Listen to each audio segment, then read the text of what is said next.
Om Sri Lakshmi Narsimhaya Namaha. Valmiki Ramayana, Aranya Kanda, Chapter 8. Rama, Lakshmana and Sita take leave of Sutikshna. Summary. Rama and others, having spent that night in the hermitage of Sage Suteekshna, start to go from there on the next day morning. Duly taking permission from the sage, while bidding farewell to Rama and others, Sage Suteekshna explains concerns about the forest, which are rich natural gifts to humankind and tranquil abodes of hermits, and implicitly suggests to Rama to somehow safeguard them from the demonic activity in this Dandaka Aranya, by whom these forests are rendered into graveyards, not even honorable graveyards, but stockyards for heaps of dead bodies, bones, and skulls, for no faulty reason of the saints and sages. Chapter 8 in detail. Rama, along with Saumitri, is well versed and revered by Sage Suteekshna, spent the night there and awoken in the morning. Rama got up according to time along with Sita and touched finely cool water with lotus fragrance for morning bath.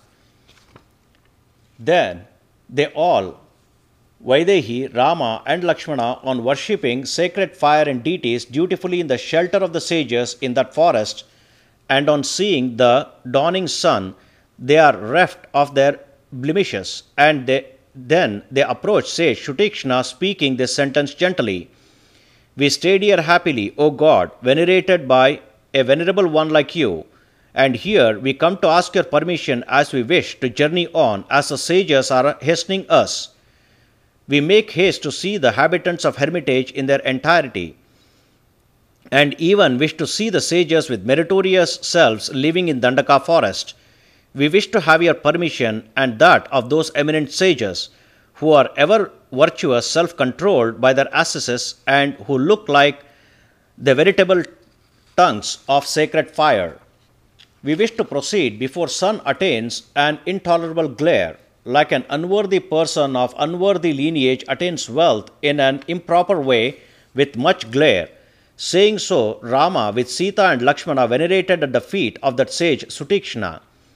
That eminent sage lifted them that are touching his feet, embraced them tightly, and said this sentence in all his friendliness: "Proceed in an invulnerable way, Rama, along with Lakshmana and with this Sita, which she follows you closely like a shadow.